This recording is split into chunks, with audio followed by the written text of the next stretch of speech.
Gene, I'm going to put you on the spot, and I'm just going to ask you to give the introduction to Mark Few. How do you know Mark Few? This is how he operates. There was absolutely no prep for this. Like, he didn't tell me this was going to happen. He didn't give me any warning. So, how do I know Mark? You know, we've both been with Nike a long time, and Nike does a great job of bringing their coaches together every summer. And for a lot of the summers, I couldn't go. I didn't go. And then I started going on a regular basis, and I met Mark through, you know, just things that they have you do where you interact with other coaches, you know, and just watched how he was, you know, you see his demeanor, you know, and on the sidelines, and we were talking about that, and he's kind of like that, you know, low-key guy. And we were in Cabo one time, and we had a great night out, you know, and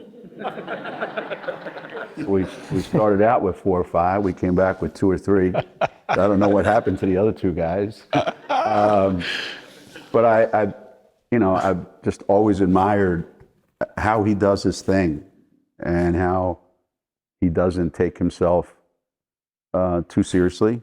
And he, year in and year out, you know, has handled, to me, the most impressive thing I think about Mark is he was at Gonzaga when everybody said, you don't want to play Gonzaga because they're the big upset team. And he was a certain way, exactly the way he is now. And now Gonzaga is the #1 team in the country. So they've gone from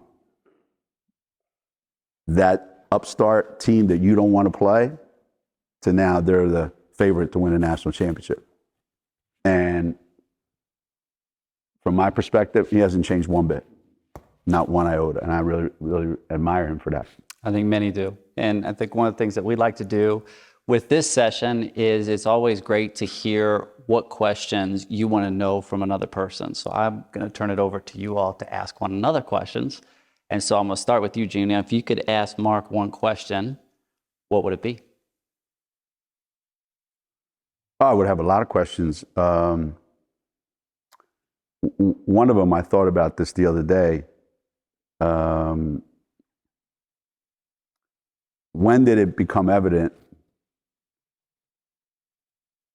that you could now recruit the best player in the country that Duke was getting, Kentucky was getting, Gonzaga made their name on the other guy who got better and better and better all 4 years? And, you know, and now all of a sudden they're getting the #1 recruiting class in the country every year. When did that, what moment did you sense that I can get the same guys they can get? Gosh, Coach, like everything with the program, you know, it was just kind of a step-by-step, year-by-year, layer by layer. I think that piece was probably the last thing that came. You know, even after we were in a Final Four in 2017, we still probably weren't that school that could go out and get that kind of guy. And so I think once they started seeing the success, not only that the guys were having in the collegiate ranks, but then we were moving them on, and you know, they were getting drafted early and having great careers in the NBA. That was like the final piece where, you know what it is, I can do everything at Gonzaga that I can do at those schools. You know, you talked about. So, but there, as you know, there's a danger in falling into that trap too, right? And so, I mean, I want to continue to get the type of player you talked about earlier, the one that is here and then gets better and better. And I think it's also important, you know, I think you can attest to this, you want your teams to be older too, and not fall into just all young, talented guys. There's a perfect blend and a perfect mix in there. And we had, quite frankly, we had it last year. So hopefully this next year too. One of the things you always talk about too, especially as you are able to access a bigger pool, is your ability to say no. Yes. Yeah. Well, Geno knows that game better than anybody. I mean, because if you think of UConn basketball, I mean, they pretty much get the pick of the litter there over the years, and everybody wants to visit, everybody's interested, and so it's a matter of, he's done just a phenomenal job of making the right choices. And it's not always just a yes, it's saying no to, no, I don't think we're going to go down that road. You can have a career somewhere else, but it doesn't work at UConn. And I think we've done a good job of that at Gonzaga, especially now as the notoriety's kind of went off the charts. And if you were going to ask Geno something, it'd be what? I mean, how he's just been so remarkably excellent, over all these years. I just marvel at how good they are, how good they've been, and how they've just continued, and they've evolved too. I mean, they've played differently, and they've done it with different styles and different type of players and everything. So I just say, how has that continued to stay at, the highest level? You talk about being ranked number one. I mean, they've been ranked number one for like 30 years now, it seems like. So, I mean, it's one thing to do it once or twice, but probably that. I have not done a good job of saying no at times. And that's one reason probably why we didn't have any seniors this year, because you fell into that trap. I fell into that trap of I can take anybody and make them what I want them to be. I can take anybody and put them in our culture, and they will become part of the culture of UConn basketball. And it was a real reminder to me. I keep getting reminded because I keep making the same mistake over and over again. I don't make that mistake with the best players, but I do make that mistake with enough players that it has caught up to us in one sense. So being number one all these years and playing at a real high level all these years is directly related to not making mistakes in recruiting with the best players. So we may not have the best recruiting class in the country every year, but either every year or every other year, we get the best player in the country that fits Connecticut. It doesn't have to be. And some years, that's the best player in the country. And it happens to be a kid that fits Connecticut. Some years, the best player in the country, we don't recruit him. Like you said, you have to say no to some kids. So we get the best players. But I think it's that 5, 6, 7, 8, those guys are the guys that end up making a difference. And if you make a mistake with those guys, I think that's where. So we've tried, but I'm not, not 100%, successful with that. But, and to Mark's point about evolving, the other trap you fall into is, well, this is worked for me, so it'll continue to work all the time. And I'm finding out on a regular basis that that's not true. What are your thoughts on that? Oh, I totally agree. And I think I was just thinking as Geno was talking here, just how well, he, Coach K, Coach Cal, obviously Jay Wright, Roy until this year, and Jim Boeheim. I mean, think how much it's changed over all these years that they've been so good.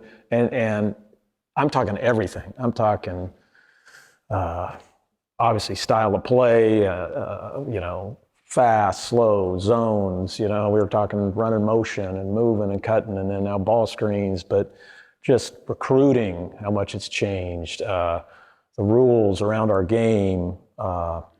It's incredible. And rather, there are so many people in our profession that, can't handle that, and they don't or aren't flexible enough to move off this.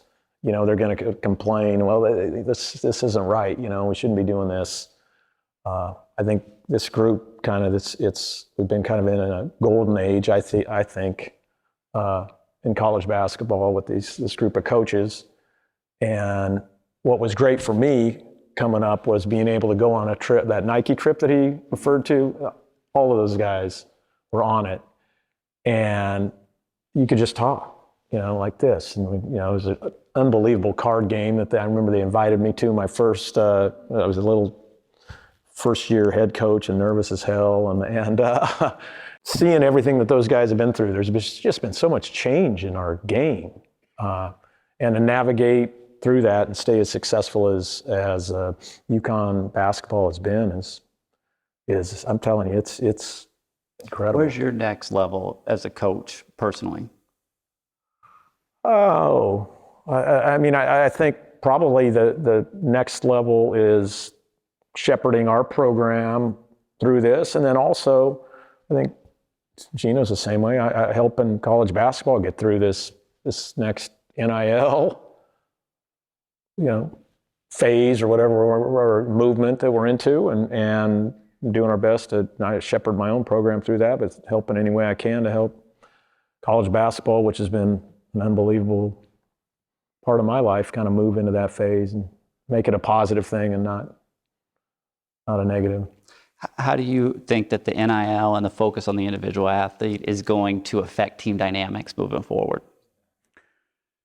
That is the big worry I think most coaches have. I think we touched on this another time, you and I, about starting quarterback. You saw the thing on Brady. The offensive lineman has no problem with Brady making $40 million or $30 million, and he's making 10. They're adults. They understand. They get it. It's part of the business. It's part of the job. Is an 18-year-old going to understand why that kid is getting how many opportunities to make money and I'm not? And I always say, like a football, guy comes in halfway through the season and goes, yo, man, I'm not getting enough touches. You're costing me money here. I mean, we become, in whether we like it or not, we become an NBA light situation where you got free agency because they can leave whenever they want. And now we've got to deal with salary issues. Every kid's going to have an agent. And it's not going to affect every kid, but it's going to affect your stars for sure. And I don't know how we're going to manage it because I haven't had to experience it yet. But hopefully everybody will kind of get through it. But I don't know that it's going to be easy. So we made a video for the guys right before the Final Four. And I shared that with an NBA athlete and just showed him a couple of pictures of guys embracing and brotherhood, all these different things. And they're like, man, I'm just going to tell you, it's so much easier to do it at that college level because the money dynamic here creates so much inner competition. How do you think about that? I think innately within all of us, there's a yearning for that team and those great feelings. And I think, it's going to be our job, at least my goal is to keep that. I mean, I think I always talk to Jay Wright about this, as I marvel about his, but I think we have, at least in, men's hoops and obviously UConn women's hoops, and there's others, but Jay and I talk about our cultures, man, and just how strong they are. And I think, and Travis, our coach at Gonzaga, and we always say this: our culture is strong, and we feel it's strong that our teamness will still prevail. Because I think there is a yearning in everybody, no matter how talented and successful they are, for that team kind of essence and that bonding, and so I think we'll play off that, And How important is the best player in that? I would say extremely important, but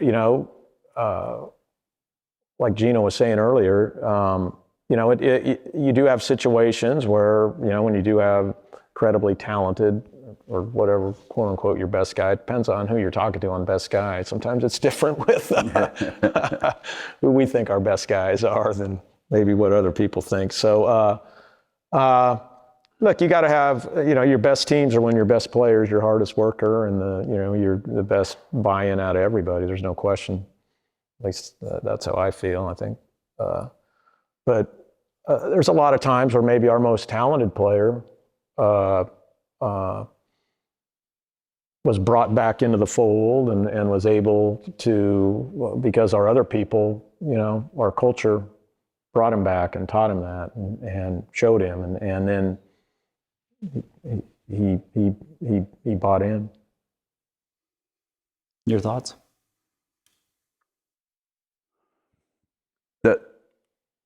I think on the women's side, I mean, when I played in high school and I played in college, I got to see what the best teammates look like, and I got to see what the worst teammates look like. So I have a very keen antenna for bad teammates. And I can spot one a mile away. And in recruiting, you really pay attention to that. You pay attention to what kind of teammate are they. And if you recruit enough of those players that are great teammates, you can have the kind of culture that can insulate itself against the stuff that we're talking about that can come in. On the women's side, I think there's this need to be part of a team. Maybe you agree or disagree out there, those of you that coach, on the women's side. But I think inherently they want to be part of a team, like Mark is saying. I don't know on the guy's side if that's still the case. I know it certainly was. And on the best teams, it still is. You can feel it, you can see it. But on the women's side, they want to be part of a team. And so you can appeal, and maybe it's because individually they cannot do certain things to win a game by themselves, let's say. Or we've created a scenario on our team where this is a question that I ask our best players sometimes.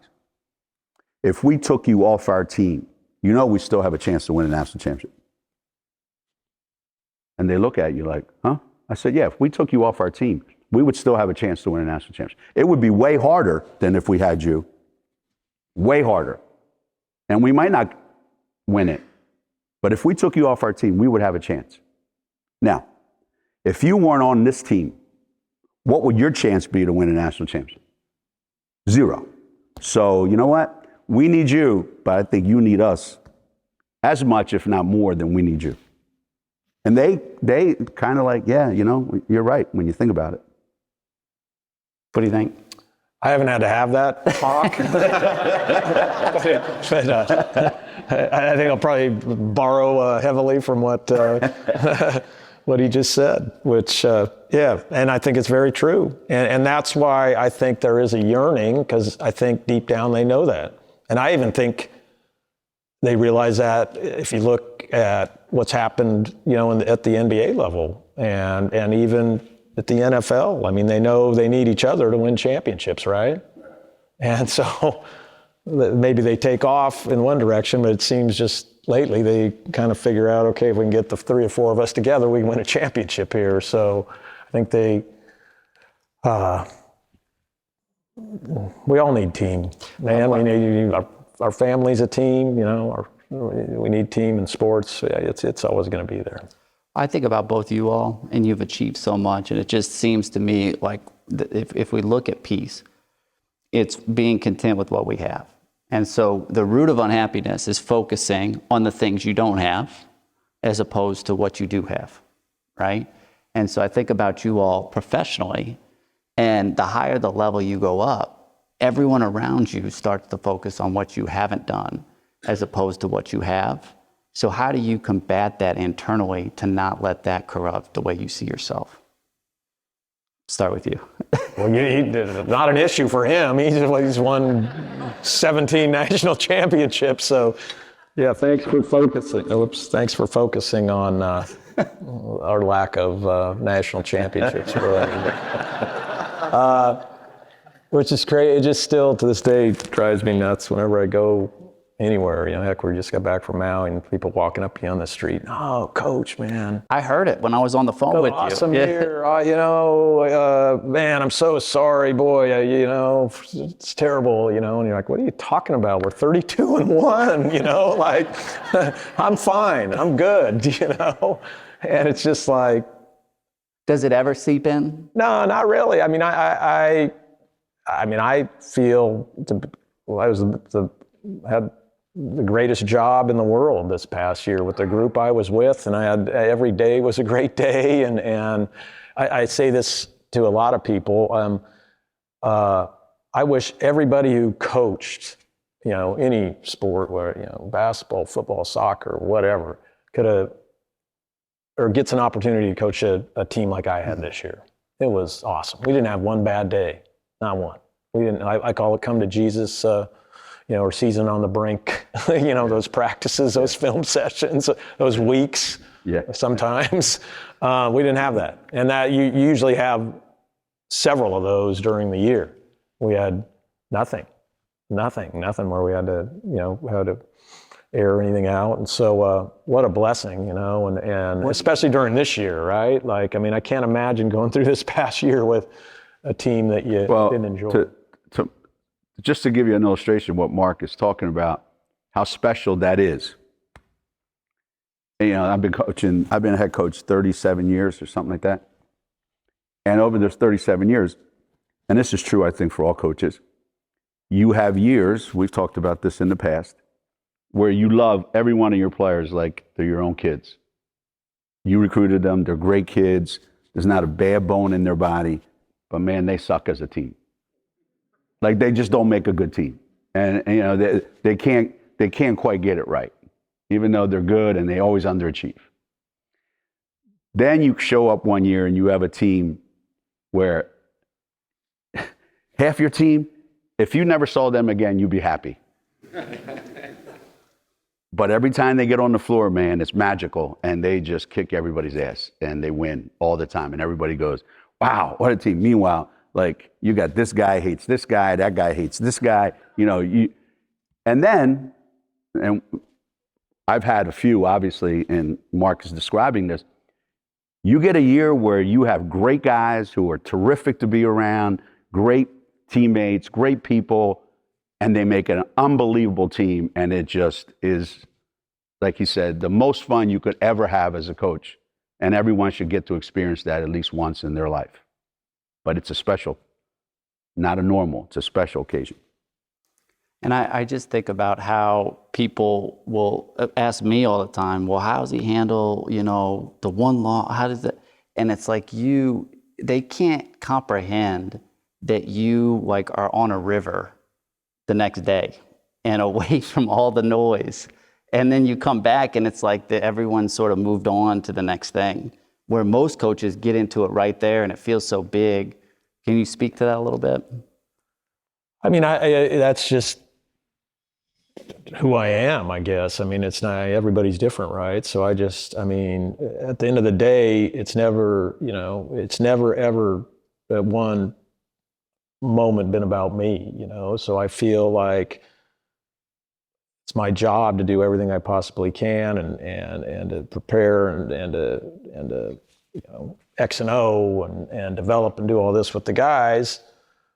But, at the end of the day, when the season's over, it's over.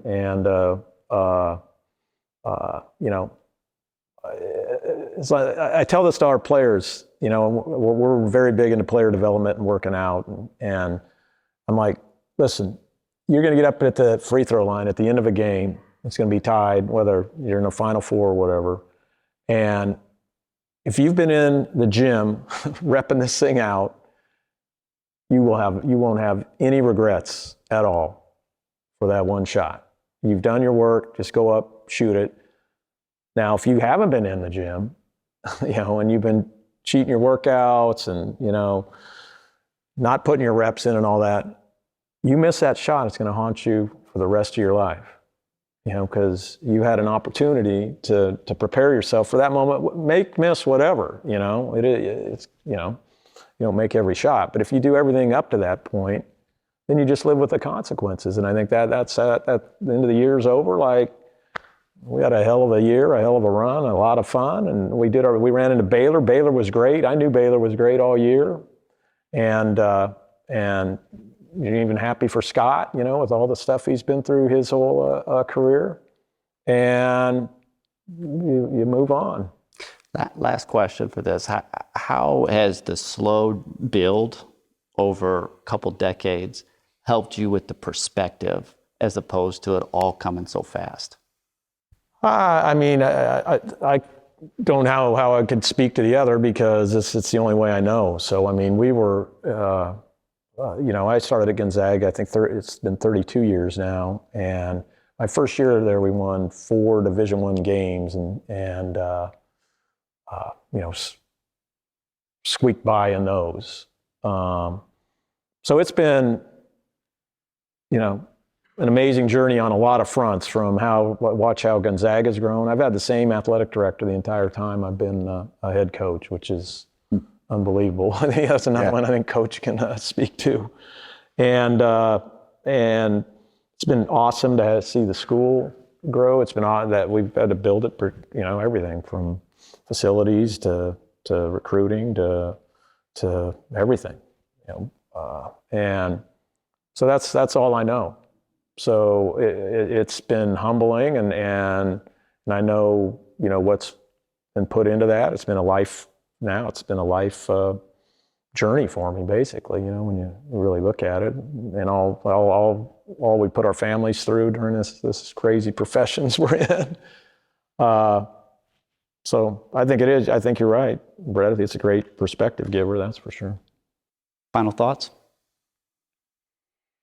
I think we all went through growing pains in the beginning, and I think that was your first head coaching job, right? Yep. And same with me at Connecticut. It was my first head coaching job. So you you're going to take some hits. You're going to be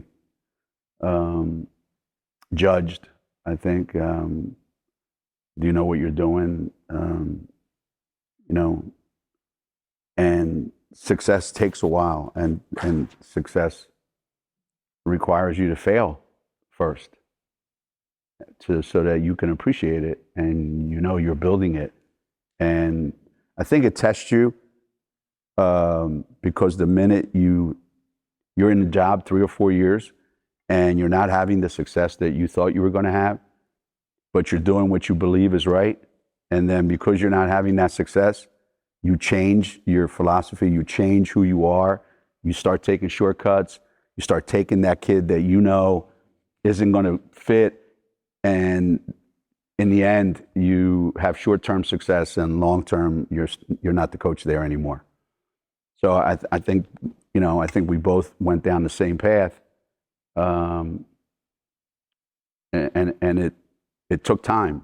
It took time, and I took a job that hadn't had a winning program. The most games they won was 9. And we won our first 7, and they all thought we were going to the NCAA tournament. And they were jumping up and down, and they thought this is the greatest thing in the world. And then we lost 10 of our next 11. And I said to the guys, I said, you're still the same guys that won 9 games 2 years in a row. Did you really think that it was going to go from that to win 20? But, in 6 years, we went to the Final Four. And that might have been great, but at the same time, right after that, we went back to like being normal, and it was really hard to accept because it happened too fast. And it sets unreal expectations in your mind that this is easy, and it's not easy. It's supposed to be hard. We'll leave it there. It is hard. It's supposed to be hard. And it is hard. And right? winning is hard. And he makes it look easy, and we make it look easy. But, you know, anybody in here old enough to remember Fred Astaire and Ginger Rogers, right? When she asked him, why the hell do we have to practice 7 hours a day, every day? He said, because we want to work so hard so that we can make it look easy. And that's, you only see the easy part. Not everybody sees the hard part of trying to make it look easy. Let's give it up for these guys.